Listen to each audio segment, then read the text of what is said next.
के पुण्यार्जक हैं विद्या अरह गुरु भक्त परिवार, कृष्णा नगर, दिल्ली।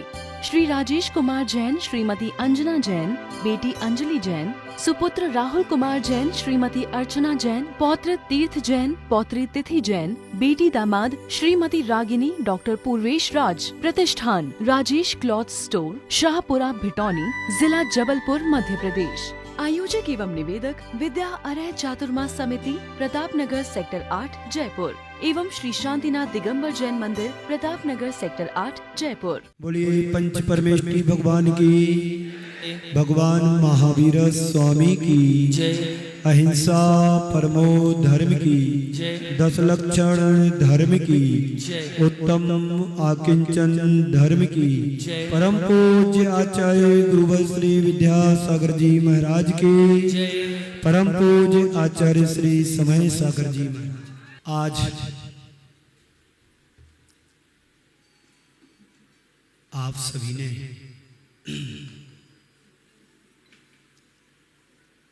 शांति धारा का आनंद लिया और वह भी आज कुछ हटकर। वैसे देखा जाए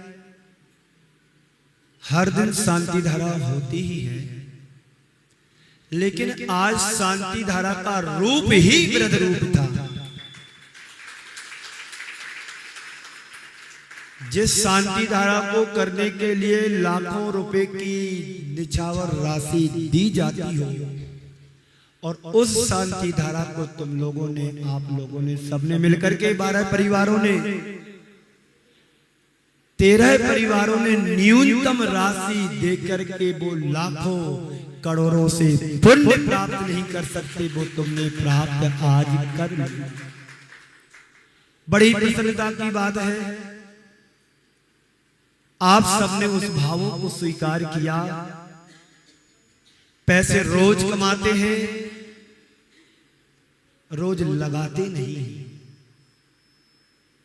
कमाना तो जिंदगी भर है, पर लगाने के क्षण बड़े दुर्लभ होते हैं, जब हमारी चंचला लक्ष्मी का कहीं सदुपयोग हो जाए। आज का दिन खाली पने का दिन है। संत कहते हैं जब तुमने सब कुछ त्याग कर दिया, अब बचा ही क्या? नहीं, बहुत कुछ बचा है। मॉडर्न स्कूल, क्या नाम, राकेश मुकेश, राजकुमार जी छाबड़ा, मारोठ वाले, मारोठ वाले, जब तुमने दे दिया, त्याग कर दिया, अब क्या तुम्हारे पास बचा खाली करने के लिए? देने के बाद भी व्यक्ति के पास बहुत कुछ बचता है। एक शब्द में बोलो, बस मेरा मेरा मेरा मेरा मेरा मेरा, और अंत में मरा। जो मेरे पन का भाव है उसका त्याग करो। तुम्हारे पास कुछ भी नहीं है जो तुम त्याग कर सको। क्या है मेरे पास? जो कुछ भी है तुमने अपने मन में एक भावना, धारणा बना ली कि ये मेरा है। देने के बाद भी कह रहे हैं कि मैंने दिया, मैंने दिया, मैंने दिया, मैंने दिया, मैंने दिया। क्यों राजकुमार जी, तुम्हारा था क्या कि जो तुमने दिया है? सौगानी जी, कुछ भी इस धरा पर मेरा नहीं है। एकमात्र मेरी आत्मा के अलावा एक परमाणु मात्र भी मेरा नहीं है यहाँ। फिर भी व्यक्ति अज्ञानता के कारण, मिथ्यात्व भाव से प्रेरित होकर के थोड़ा कुछ देता है और जिंदगी भर गाना गाता है, मैंने हॉल बनवाया, मैंने मंदिर बनवाया, मैंने प्रतिमा रखाई, मैं सौधर्मेंद्र बना, मैं चक्रवर्ती बना, मैं कुबेर बना। अरे भैया, तुम्हारे पास था क्या ही कि तुमने जो दिया है? जो तुम्हारे पास है तुम उसको दे नहीं सकते हो, और जो तुम्हारे पास है वो तुम्हारा नहीं है, तुम्हारे पास है। बात समझ में आई? आपसे इतना ही कहना चाहता हूं कि संसार से पार यदि उतरना चाहते हो तो खुद को खाली कर दो। क्या सुना? संसार सागर से पार होना चाहते हो तो खुद को खाली करो, और इस खालीपन का नाम ही आकिंचन धर्म कहा है। ना किंचनम इति आकिंचनम, मेरा कुछ भी नहीं है। ये शरीर भी जब अपना नहीं है तो पर पदार्थ जो स्पष्ट रूप से दिखाई दे रहा है वो मेरा कैसे हो सकता है? महाराज, तुम्हारे लिए क्या पता कि मेरा नहीं और किसका है। मैं सारी जिंदगी पसीना बहाते बहाते मेहनत करते करते निकल गई, तब कहीं जोड़ पाया हूं, और आप आए आध एक घंटे के लिए और व्याख्यान देकर के चले गए कि मेरा कुछ भी नहीं है। क्या महाराज आप होश में बोल रहे हो कि बेहोश में कह रहे हो? मैं पुनः कहता हूं, मैं होश में ही बोल रहा हूं। इस संसार में एक परमाणु मात्र भी मेरा, जब मेरा अपना शरीर नहीं है, इसकी पहचान करो कि मेरा है क्या। संत कहते हैं ईगो में सास दो आधा, दंसण नाण लकड़ो, शेषा में बाईरा भाबा, सब्बे संयोग लखना। संसार में एक मात्र मेरी आत्मा है, इसके अलावा जितना भी पर पदार्थ वस्तु हैं ये संयोग से तुम्हारे पास हैं पर तुम्हारे नहीं हैं। इस बात पर जो विश्वास करता है वही अपने आप को आकिंचन धर्म का पालन कर पाता है, और जो आकिंचन धर्म का पालन करता है वही सिद्धों की श्रेणी में स्थान पा पाता है। सिद्धों की आराधना तो तुम लोग खूब करते हो, सिद्धों की चर्चा भी कर लेते हो कभी कभार, पर खुद को सिद्ध बनाने का प्रयत्न कभी किया? जब तक परिग्रह को जोड़ करके रखोगे कभी सिद्ध बनने का भाव ही नहीं आएगा। बनना तो बहुत दूर की बात है, बनना तो अरे भाव ही नहीं आएगा। तो इसी खालीपन का नाम आकिंचन, कुछ भी किंचित मात्र भी मेरा नहीं है। आकिंचन धर्म के चार शब्द खालीपन, खुलापन, खालीपन, खुलापन, भरापन, भारीपन। जो खाली होता है एकदम खुला होता है, जो भरा होता है वो भारी होता है। अनुभव आपका होगा, जब आप पानी की बाल्टी उठाते हैं तो भारी लगती है, और जब बाल्टी खाली हो जाती है तो खुली और खाली दिखती है, वजन लेस हो जाती, वेट लेस हो जाती है। तो आकिंचन का मतलब है खाली हो जाना, बाहर से नहीं, इनर कनेक्शन से भी खाली होना। खाली होने का अभिप्राय क्या है? जब तक सब कुछ त्याग दिया फिर उसके बाद क्या बचा तुम्हारे पास? सर्वस्व को त्यागने के बाद क्या बचा? निश्चित रूप से बाहर से त्यागने के बाद भी कुछ शेष नहीं बचता। लेकिन संत कहते हैं सब कुछ त्याग देने के बाद भी बहुत कुछ बच जाता है। जिसे आपने जोड़ा था वही यहां पर बचा है।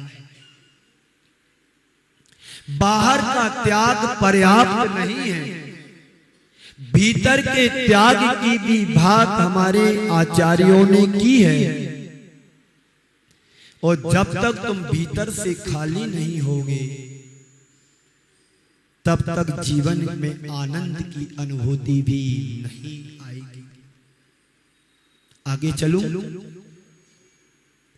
आकिंचन बहुत उच्च भूमिका की बात कहता है। जो तुमने कुछ भी दान के रूप में दिया है, इससे 100 गुना 1000 गुना तो तुम्हारे घर में पड़ा है। माना कि किसी को 75,000 सैलरी पेंशन के रूप में आती है और उसमें उसने से 10-11 हजार 10 दिन में दे दिए, तो क्या दिया? 1 महीने की सैलरी भी नहीं दी। और कहते हैं हमने ये दे दिया, हमने वो दे दिया, हमने ये कर दिया, हमने वो कर दिया। सारे जिंदगी भर गाना गाएगा, मैंने ये दिया था, मैंने वो दिया था, मंदिर में झाड़ी दी थी, मंदिर में कलश दिया था, मंदिर में पांडुसला दी थी, मंदिर में दान दिया था, मंदिर में ये किया, मंदिर में वो किया। पर आपका त्याग क्या कि जो तुमने किया? मेरा कुछ भी नहीं है। इस अनुभूति का नाम आकिंचन धर्म है। समझ में आ रही बात? बोलो। हाँ, अभी आप लोग यहां पर बैठे हैं, किसी के पास कुछ भी नहीं है, मात्र धोती दुपट्टा पहन करके बैठे हुए हैं। पर आपकी मान्यता में क्या है कि हम करोड़पति हैं, कोई करोड़पति है, कोई लखपति है, कोई हजारपति है और कोई सिंगलपति भी है। ये तुम्हारी मान्यता ही तुम्हारे लिए दुखी करती है कि मैं करोड़पति हूं, मैं लखपति हूं, मैं हजारपति हूं और आपकी जेब में 1 रुपया भी अभी नहीं है क्या किसी के जेब में? लेकिन फिर भी तुम्हारा मोह ममता ममत्व भाव जुड़ा है कि मैं करोड़पति हूं, मैं लखपति हूं, मैं हजारपति हूं, मेरे पास धन है, मेरे पास वैभव है, मेरे पास मकान है, मेरे पास सब है। पर तुम्हारे पुण्य से तुम्हारे पास है, पर ध्यान रखना तुम्हारा कुछ भी उसमें से नहीं। जिस दिन इस बात की अनुभूति तुम्हें हो जाएगी कि सब कुछ होने के बाद भी मेरा परमाणु, 1 परमाणु मात्र भी नहीं है, उस दिन समझ लेना कि मैं आकिंचन धर्म का पालन करने लगा। सच्चे धर्मात्मा की यही पहचान है। सब कुछ होने के बाद भी उदासीन जीवन जीता है। 2 प्रकार के प्राणी होते हैं। ओम खिंचाओ। 2 प्रकार के जीव हैं, प्राणी हैं प्राणी जगत में। एक ज्ञानी और एक अज्ञानी।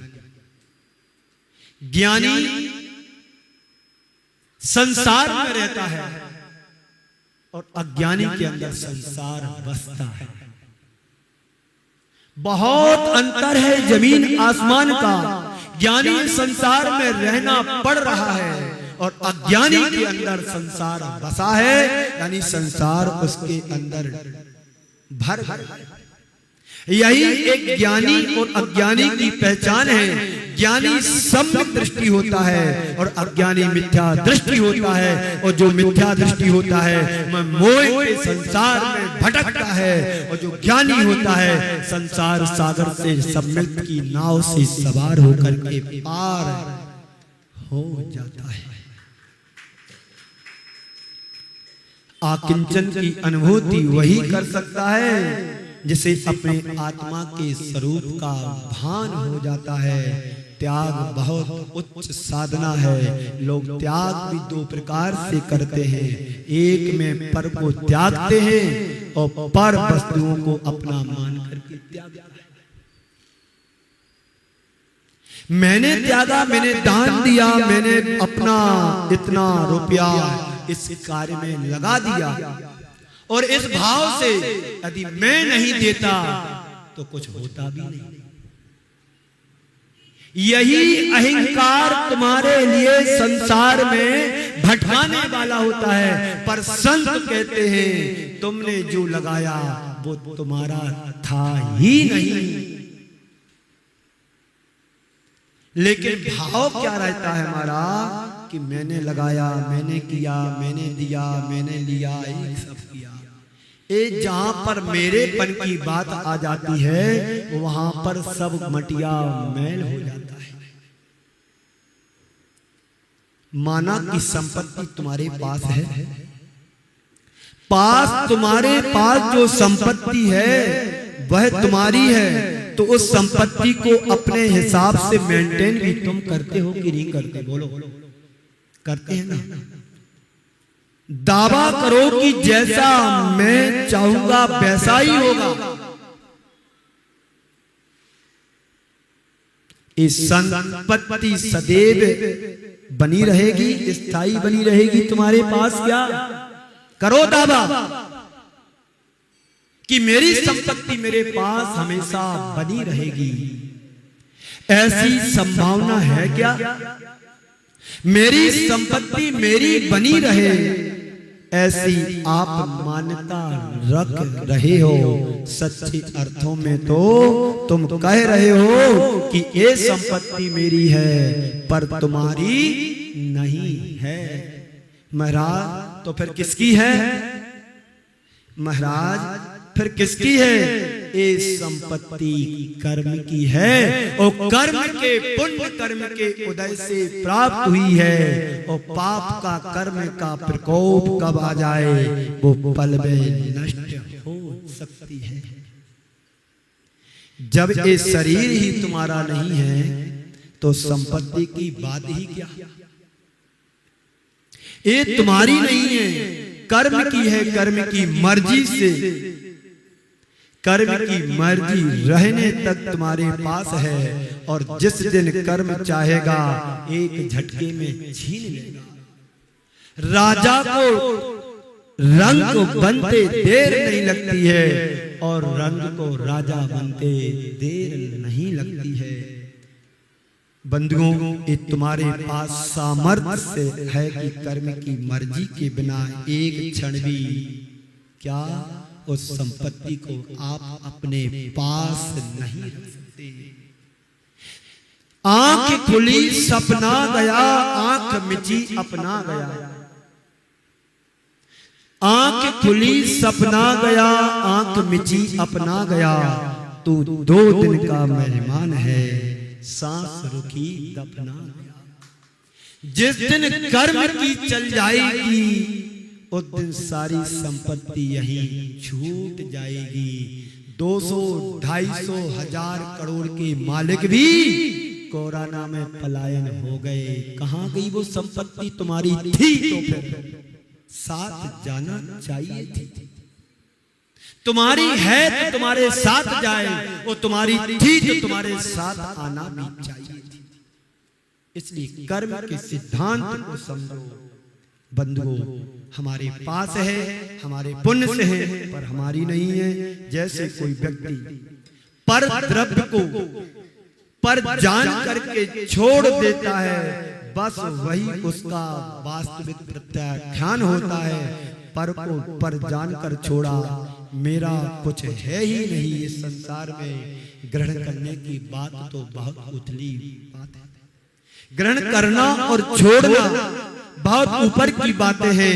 गहरी बात तो है कि मेरा कुछ है ही नहीं, सब छोड़ दो।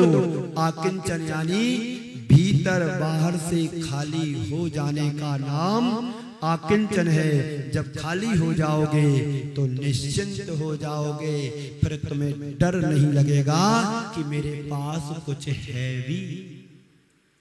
आचार्य पूज्य पाद स्वामी ने इष्टोपदेश में बहुत अच्छी एक श्लोक के माध्यम से कहा है, आदमी कैसे बंद को प्राप्त होता है और कैसे अपना मानता है, उसके भाव कैसे अपनेपन को बतलाने के लिए एक गाथा के माध्यम से, श्लोक के माध्यम से कहा है, बद्धते मुचते जीवा, बद्धते मुचते जीवा समो निर्मात तस्मात् सर्व प्रयत्ने निर्ममत्वम विचिंतयेत्। ये जीव ममता के कारण बंधन को प्राप्त होता है। ये मेरा मकान, ये मेरी दुकान, ये मेरी फैक्ट्री, ये मेरा घर, ये मेरी गाड़ी, ये मेरा सब कुछ मेरा मेरा, इस ममत्व भाव के कारण वो बंध को प्राप्त होता है और निर्ममत्व से मुक्त होता है। इसलिए यदि तुम्हारे मन में मुक्ति की अभिलाषा हो तो सर्व प्रयत्नों से निर्ममत्व भाव को प्राप्त करो। ममता यानी आसक्ति चार चीजों से होती है व्यक्ति के जीवन में। नंबर 1 शरीर से आसक्ति होती है व्यक्ति की। नंबर 2 व्यक्ति की आसक्ति धन संपदा से होती है। नंबर 3 व्यक्ति की आसक्ति वस्तुओं से होती है। और नंबर 4 व्यक्ति की आसक्ति सगे संबंधियों से होती है। तो नंबर 1 शरीर से, नंबर 2 संपत्ति से, नंबर 3 सामग्री से और नंबर 4 संबंधियों से। इन 4 से व्यक्ति निरंतर आसक्ति से जुड़ा रहता है। व्यक्ति दुनिया को छोड़ देगा और छोड़ने को तैयार हो जाता है, लेकिन व्यक्ति बुराइयों को छोड़ने के लिए तैयार नहीं होता है। बंधुओं, तुम्हारे जीवन का निधन हो उसके पहले धन को धन कर लो, नहीं तो निधन तो होना ही होना है। कल तुमने दान दिया, त्याग किया, आज आकिंचन धर्म की बात सुन रहे हो और सुनना ही नहीं है। इन सब बातों को अपने जीवन में धीरे धीरे प्रैक्टिकल में लाना है। आप अपने मोह भाव को कम करो, मिथ्यात्व को कम करो, आसक्ति को घटाओ और विरक्ति से जुड़ोगे, निश्चित तुम्हारे जीवन का कल्याण किसी ना किसी भाव में अवश्य होगा। आज हमारी आसक्ति धन संपदा संपत्ति संबंधियों के प्रति बनी रही तो जीवन में कभी अवसर आने वाला नहीं है। एकमात्र मनुष्य पर्याय ही है जहां तुम कुछ कर सकते हो, वरना किसी भी आयु में गति में तुम्हारे लिए बुद्धि नहीं मिलेगी। नरकों में कहां ज्ञान बुद्धि नहीं है, कुछ भी नहीं है। देवों में विषयों में रत रहते हैं और नरकों में तो कुछ भी नहीं, मार काट रहती है। त्रियंचों के पास भी कुछ भी नहीं है। एक मनुष्य पर्याय है जो हम पाकर के अपने आप को खाली कर सकते हैं। धन संपदा मात्र से खाली नहीं होता है। अंदर के विकारी भावों से, अंदर की कसायों को हमें खाली करना है तो तुम्हारा खालीपन खुलापन बनेगा, नहीं तो भरापन भारीपन होकर के जाओगे। डूबने के अलावा संसार में कुछ नहीं मिलेगा। राजा भोज गहरी निद्रा में सो रहे थे। अचानक उनकी उस रात 4 चोर उनके घर में घुसे। कितने चोर? राजा की आहट पाकर के, क्योंकि राजा अपने तकिए के नीचे माला रख करके सो रहा था। एक चोर को माला दिख गई तो चोर ने माला खींची तो उनकी नींद टूट गई। और नींद जैसे खुलती है तो 3 चोर तो ऐसे भागे, पता ही नहीं पड़ा। बेचारा एक चोर बच गया। वो चोर करे तो क्या, राजा की नींद खुल गई। यदि मैं पकड़ा गया तो मात्र सिर्फ सजा मिलेगी सूली की। राजा राजा होता है, कब किस पर प्रसन्न हो जाए और किस पर रूठ जाए वो राजा नहीं होता है। पर राजा की दुर्दशा ऐसी होती, कब किस पर प्रसन्न हो जाए और कब किस से रूठ जाए। जैसे ही उसने माला खींची मोतियों की, राजा की नींद खुल गई। उसकी नजर पड़ी, हो सकता राजा ने मुझे कहीं देख तो नहीं लिया। चोर भी चोर था, राजा के पलंग के नीचे घुस गया। राजा के पलंग के नीचे चौथा चोर घुस गया। राजा की नींद लगेगी और मैं भाग जाऊंगा। पर राजा की एक बार, किसी की भी नींद एक बार खुल जाती है 3-4 बजे तो दोबारा नींद लगती नहीं है जल्दी से। अब क्या करें? राजा ने, नींद तो खुल गई, क्या करें? कलम और डायरी उठाई और कुछ लिखना शुरू किया। राजा ने लिखते लिखते 3 चरण बना लिए। इतनी देर में सुबह होने लगती है। अब बेचारा नीचे चोर सोच रहा है, अब तो दिन हो गया है, अब तो मैं फंस गया, अब मरने के अलावा कुछ दूसरा रास्ता नहीं। पर सुनो आगे, राजा ने 3 चरण बना लिए। चेतो हरा युवतः सुहृदयोनुकूलः सद बांधवा प्रणय गर्भ ग्रस्य भृत्या गर्जन्ति दंति नह वाश्च पलास तुरंग। राजा ने 3 चरण बना लिए, पर राजा 4था चरण नहीं लिख पा रहा। राजा 4था चरण नहीं लिख पा रहा।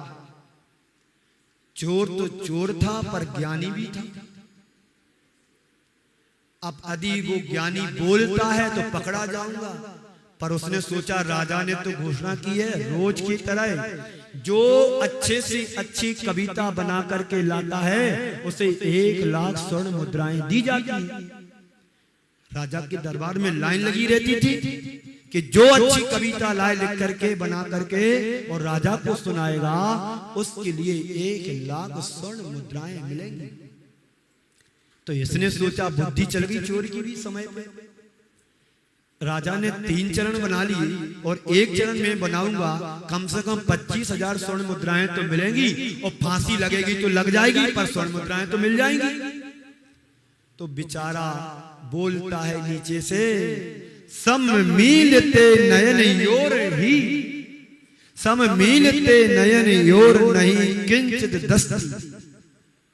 मतलब आंख बंद होते ही सब छूट जाता है। आंख मिची अपना गया, आंख खुली सपना गया, तू 2 दिन का मेहमान है सांस की। मतलब क्या हुआ? राजा भोज ने जो 3 चरण बनाए तो उसका अर्थ क्या है? मेरे पास चित्त को हरने वाली अनेक स्त्रियां हैं, मेरे मन के चित्त को हरण करने वाली चेतो हरा युवतः, मेरे चित्त को हरण करने वाली अनेक स्त्रियां हैं। सुहृदोनुकूला और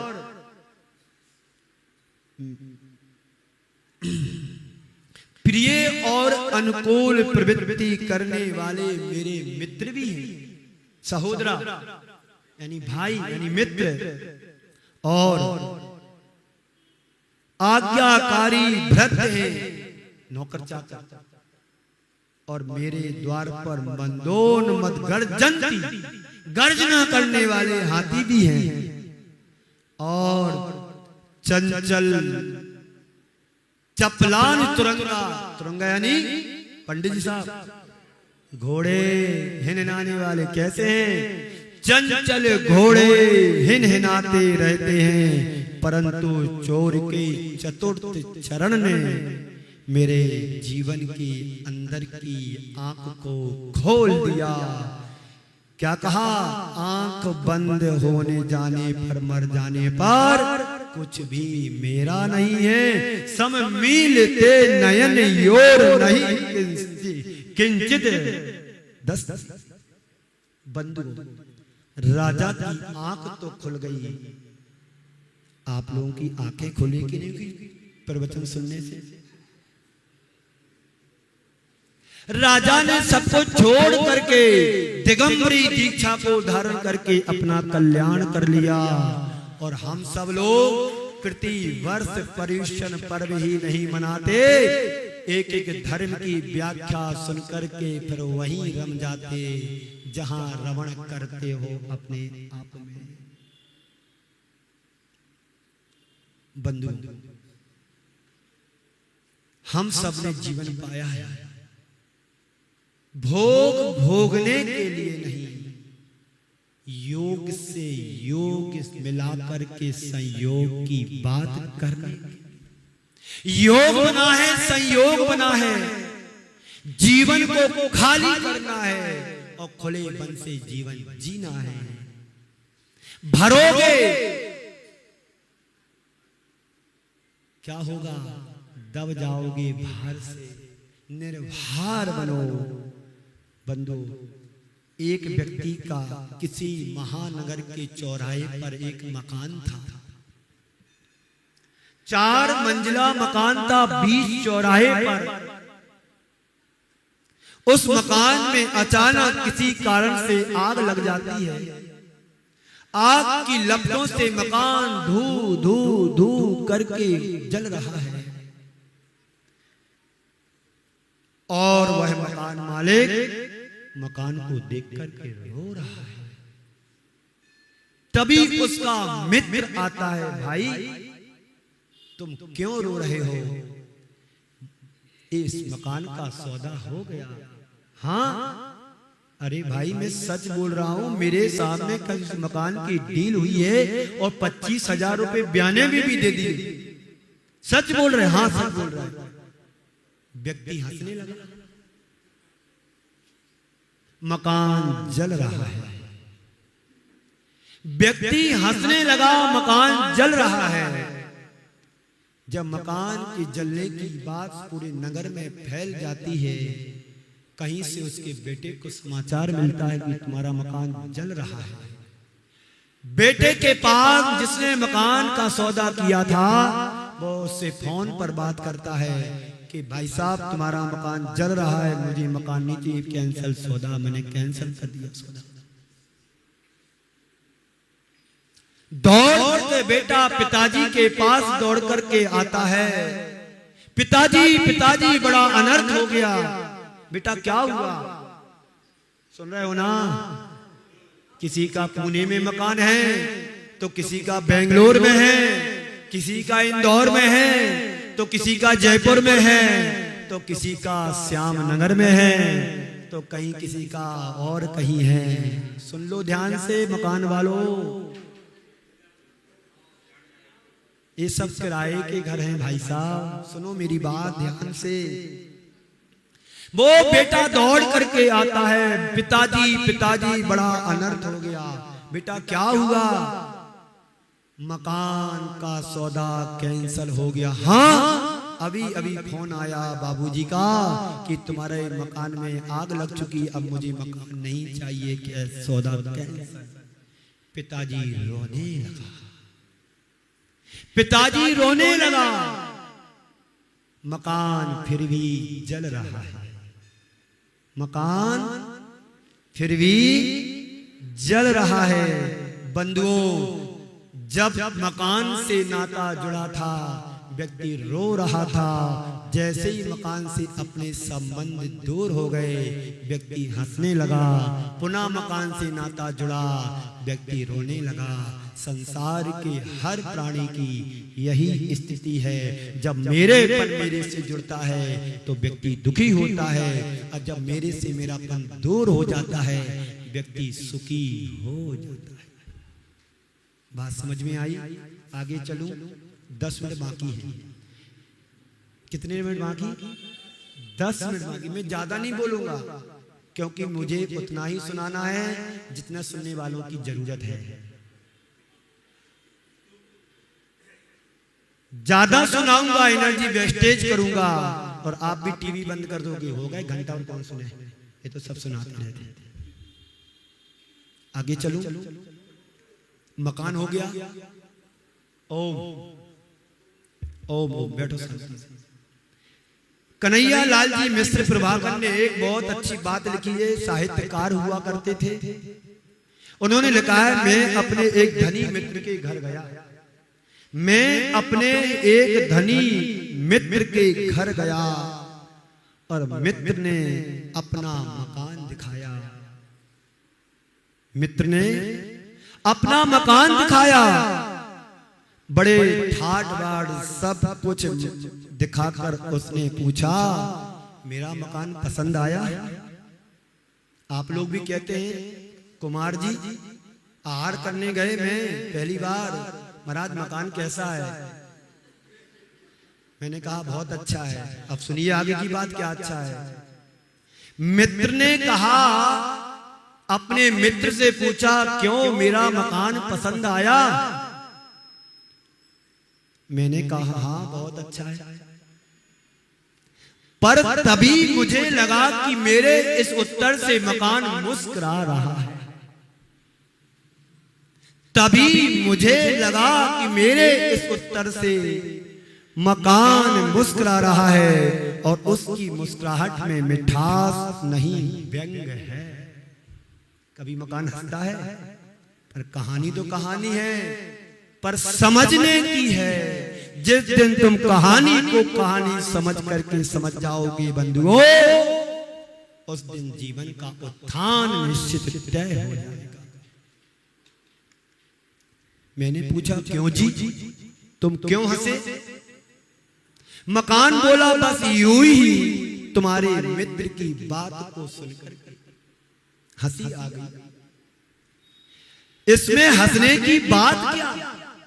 मकान कहता है, इसमें हंसने की बात क्या? अरे इसमें हंसने के सिवाय और ही बात क्या है? इसमें हंसने के सिवाय और ही बात क्या है?